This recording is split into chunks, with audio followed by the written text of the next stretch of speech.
کی معافی کا اور اللہ رب العالمین ہمارے لیے جنت میں ہمیں داخلے کا اس مبارک شب کو ذریعہ بنائے اور اللہ کریم اس مبارک شب کے ذریعے بلا حساب و کتاب ہمیں داخلے جنت فرمائے۔ یقیناً وقت بہت مختصر ہے اور ہر مسلمان ہی اس مبارک شب کی فضیلت کے تعلق سے معترف ہے اور اس کی اہمیت و فضیلت کو جانتا بھی ہے، سمجھتا بھی ہے اور اسے دل و جان سے قبول بھی کرتا ہے۔ اللہ رب العالمین جل وعلا مجدہ الکریم کے پیارے حبیب نبی صلی اللہ تعالی علیہ وآلہ وسلم اب کہ اللہ رب العالمین نے اپنے حبیب علیہ السلام پر فضیلت کے اعتبار سے اتنا کرم فرمایا ہے کہ جہاں پر انبیاء اکرام علیہم السلام پر آپ علیہ السلام کو فضیلت عطا فرمائی، وہیں پر اللہ رب العالمین جل وعلا نے آپ علیہ السلام کے ساتھ ساتھ آپ کی امت کو بھی اللہ رب العالمین نے فضیلتوں سے ہمکنار فرمایا ہے۔ یعنی مراد یہ ہے کہ جس طرح حضور پر اللہ رب العالمین کا سب سے زیادہ کرم ہے، اسی طرح امتوں کے اندر حضور علیہ السلام کی امت کا اللہ رب العالمین پر سب سے زیادہ کرم ہے۔ یعنی انبیاء میں اگر میں اور آپ دیکھتے ہیں تو حضور علیہ السلام اللہ کے سب سے زیادہ قریب ہیں، فرمایا حضور کی امت بھی دیگر امتوں میں اللہ رب العالمین کے سب سے زیادہ قریب ہے۔ اب یہ آپ درجہ بندی کرتے چلے جائیں، فضیلت میں، تعداد میں اور دیگر حوالے سے اللہ رب العالمین نے اس امت کو حضور علیہ السلام کے صدقے میں دیگر امتوں سے ممتاز اور امتیازی حیثیت عطا فرمائی ہے۔ یعنی اس بات کو میں اور آپ آسان کر کے یوں سمجھیں کہ پچھلی امتوں میں جو لوگ گزرے وہ ہزار سال ان کی عمریں ہوئی۔ ایک روایت جس میں یہ کہا گیا ایک بندے کی عمر 80 سال رہی، اس نے 80 سال عبادتیں کی، رات کو جاگا اور رات کو عبادتوں میں اس نے گزارے، یہاں تک کہ فرمایا کہ وہ دن بھر عبادت کے ساتھ ساتھ جنگ میں مصروف رہتا، یہاں تک ذکر کیا گیا کہ اس کی تلوار اس کے میان میں نہیں گئی، یعنی مسلسل جہاد فی سبیل اللہ میں مصروف رہتا۔ فرمایا کہ اس کے مقابلے میں اگر حضور علیہ السلام کا ایک امتی اگر کسی وقت کی 4 رکعت نماز پڑھ لے، فرمایا اس بندے کی 80 سال عمر تھی اور پورا 80 سال عبادت میں گزرا۔ دوسری طرف حضور کی امت کا ایک بندہ اگر صرف 4 رکعت نماز پڑھ لے، فرمایا ثواب میں حضور کا یہ امتی ان سے فضیلت میں بڑھ جائے گا، فضیلت میں اس سے آگے یہ بندہ نکل جائے گا کہ اللہ رب العالمین نے حضور کی امت پر فضیلت کے اعتبار سے اتنا کرم فرمایا ہے۔ میں اور آپ دیکھیں اس بات کو ہم یوں آسان کر کے مزید سمجھ سکتے ہیں۔ فرمایا دیکھیں میرا آقا علیہ السلام فرماتے ہیں کہ میری امت اور دیگر پچھلی امتیں ہیں، ان دونوں میں فضیلت کے اعتبار سے ایک بہت بڑا فرق ہے۔ کہا کیا فرق ہے؟ میرا آقا فرماتے ہیں پچھلی امتوں کے جو لوگ تھے وہ ظہر سے لے کر عصر تک عبادت کرتے اور انہیں ان وقت کا 1 گنا اجر ملتا۔ میری امت حضور فرماتے ہیں عصر سے مغرب عبادت کرتی ہے، ان کے مقابلے میں 2 گنا اجر ان کو اللہ رب العالمین عطا فرماتا ہے۔ یعنی آپ اور میں دیکھیں ظہر سے عصر یہ وقت زیادہ ہوتا ہے، عصر سے مغرب یہ وقت کم ہوتا ہے، فرمایا وقت ان کا زیادہ، اجر پھر بھی ایک ہے، لیکن حضور کی امت پر اللہ نے حضور کے صدقے میں یہ احسان فرمایا ہے کہ وقت کم ہے لیکن ان کے مقابلے میں اللہ رب العالمین نے اجر بھی زیادہ عطا فرمایا ہے۔ تو انہی تسلسل کو اگر ہم آگے چل کر دیکھتے ہیں تو ایک سلسلہ اللہ رب العالمین نے ہمیں شب قدر کی صورت میں عطا فرمایا ہے کہ اگر ہم اس رات کو پالیں، فرمایا لیلۃ القدر خیر من الف شہر، کہ یہ جو رات ہے یہ 1000 مہینوں سے بہتر ہے اور افضل ہے۔ اس کا معنی یہی ہے، یعنی پہلی بات تو یہ ہے کہ لیلۃ القدر یہ کن راتوں میں؟ فرمایا 21، 23، 25، 27، 29 یہ 5 راتیں ہیں۔ فرمایا ان میں تلاش کیا جائے کوئی ایک رات ایسی ضرور ہوگی ان میں جمہور اور اکثر قول کے مطابق کہ ان میں ایک رات ہے وہی کہ جس کو لیلۃ القدر کہا جاتا ہے، اور جو اس رات کو پا کر عبادت کر لے اللہ اس کو 1000 مہینوں سے زیادہ ثواب عطا فرماتا ہے۔ اب میں اور آپ دیکھیں وقت بہت مختصر ہے کہ اس رات کو قدر کہا جاتا ہے۔ میں صرف 2 معنی ذکر کرتا ہوں، ایک قدر کا معنی ہے تنگی، ایک معنی ہے تقدیر۔ تنگی کا کیا معنی ہے؟ کہا اس مبارک شب کا معنی یہ ہے کہ تنزل الملائکۃ والروح، فرمایا اس مبارک شب کے اندر اللہ کی طرف سے بھیجے ہوئے فرشتے اس کثرت کے ساتھ اس روئے زمین پر آتے ہیں کہ اگر لوگ آنکھوں سے دیکھ لیں تو ان کا زمین پر پیر رکھنا تنگ ہو جائے، ان کا زمین پر پیر رکھنا تنگ ہو جائے۔ تو وہاں قدر کا ایک معنی تنگی کے یہ ہے کہ فرشتے کثرت کے ساتھ آتے ہیں۔ دوسرا کہا تقدیر، قدر سے تقدیر، کہا اس سے کیا مراد ہے؟ کہا اس سے مراد یہ ہے، دیکھیں ایک تو شب برات ہے اور ایک شب قدر ہے۔ شب برات کی رات کیا ہوتا ہے کہ اللہ رب العالمین نامہ اعمال ایک سال کے مرتب فرماتا ہے اپنی مشیت کے مطابق، اور یہ مرتب ہو چکا ہے، صرف نقل ہوتا ہے، یعنی اللہ نے اپنے علم ازلی سے اس کو لکھ دیا ہے لوح محفوظ میں، وہاں سے لے کر یہ یعنی کہ مرتب ہوتے ہیں ایک سال کا معاملہ۔ اور یہ جو یعنی یہ شب برات کی بات ہوئی، شب قدر میں کیا ہوتا ہے؟ فرمایا باقاعدہ طور پر یہ رجسٹر اور یہ دفتر فرشتوں کے حوالے کر دیا جاتا ہے۔ شب برات میں وہ کہ مخصوص کیا جاتا ہے کہ یہ بندہ یہ پورا سال یہ اس کو اتنا رزق دیا جائے گا، یہ پورا سال یہ کرے گا، اور اس کو اس سال موت آئے گی اور اس کی اولاد پیدا ہوگی۔ یہ پورے سال کا معاملہ وہ ترتیب پاتا ہے شب برات میں، اور باقاعدہ طور پر اس کو تیار کر کے جب فرشتوں کے حوالے کیا جاتا ہے تو فرمایا وہ شب قدر کی رات ہے کہ اس شب میں اللہ رب العالمین جل وعلا مجبور کریم یہ معاملہ بندوں کے حق میں فرماتا ہے۔ تو دو باتیں میں نے ذکر کی شب قدر کے حوالے سے۔ تو یہ مبارک شب اللہ رب العالمین نے ہمیں عطا کی ہی اسی لیے ہے کہ ہم اس کو پالیں اور عبادت کر لیں، تو اللہ رب العالمین ہمیں گویا کہ بہت سارے ثواب سے اور بہت سارے اجر سے ہمیں مستفیض فرمائے گا۔ اب میں دوسری بات آپ کی خدمت میں کروں کہ جہاں یہ مبارک شب قدر کے اعتبار سے فضیلت کی متحمل ہے، وہیں پر کہا گیا کہ یہ مبارک شب نزول قرآن کے اعتبار سے بھی فضیلت کے حامل ہے۔ یعنی اس کا معنی کیا ہے؟ اس کا معنی یہ ہے کہ اس مبارک شب میں اللہ رب العالمین نے قرآن کا نزول فرمایا ہے۔ قرآن کے نزول کا کیا معنی ہے؟ بندے کے ذہن میں سوال آتا ہے کہ یار ہم تو سنتے ہیں کہ کچھ قرآن مکے میں نازل ہوا، کچھ آیتیں مدینہ شریف میں نازل ہوئی، تو ہم مکی بھی کہتے ہیں مدنی بھی کہتے ہیں، تو قرآن تو وقفے سے نازل ہوا ہے، یہ آپ کیا کہہ رہے ہیں کہ 27ویں شب کو نازل ہوئی ہے؟ یہ سوال پیدا ہوتا ہے، کیونکہ انسان جس شعبے کے اندر جتنی دلچسپی رکھتا ہے تو اس میں کمال اور ملکہ حاصل کرنے کے لیے گویا کہ اتنے سوالات اس کے ذہن میں پیدا ہوتے ہیں، اور پھر وہ سوالات کے جوابات اور پھر اس پر تشفی جب وہ حاصل کر لیتا ہے تو اس کا دل بھی مطمئن ہوتا ہے اور وہ اس فن میں کمال بھی حاصل کر لیتا ہے۔ تو اب اسی حوالے سے ہم دیکھیں کہ اگر کوئی عالم دین ہوتا ہے، دین سے شغف رکھتا ہے اور دین سے گویا کہ دینی تعلیم سے دلچسپی رکھتا ہے، اس طرح کے سوالات اس کے ذہن میں آتے ہیں، تو یہ آپ کی خدمت میں عرض کیا جاتا ہے کہ قرآن تو وقفے سے موقع محل کے اعتبار سے نازل ہوتا رہا، لیکن یہ کیا معنی ہے کہ 27ویں شب کو قرآن کا نزول ہوا؟ تو میں اس کا معنی یہ ہے کہ اللہ رب العالمین نے بیک وقت ایک ساتھ جب قرآن کو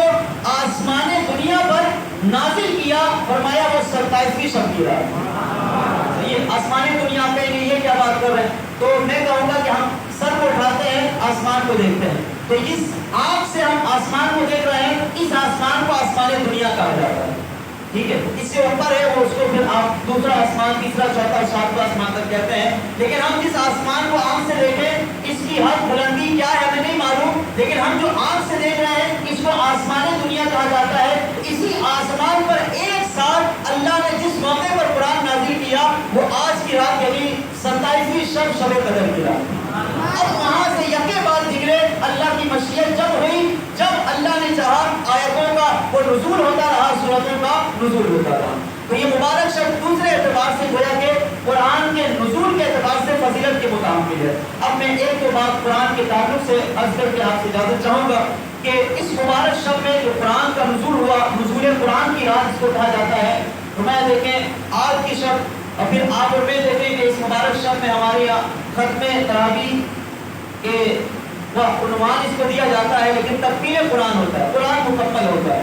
تو اس مبارک شب میں ہم قرآن مکمل اسی لیے کرتے ہیں کہ اس مبارک شب میں قرآن کا نزول ہوا ہے تاکہ ان سے ہمیں نسبت ہو جائے اور ایک طریقے سے فضیلت کی جو اور ایک شاخ ہے وہ ہمارے سامنے کھل جائے، مزید ثواب کا سلسلہ ہمارے لیے بڑھ جائے۔ تو اس مناسبت سے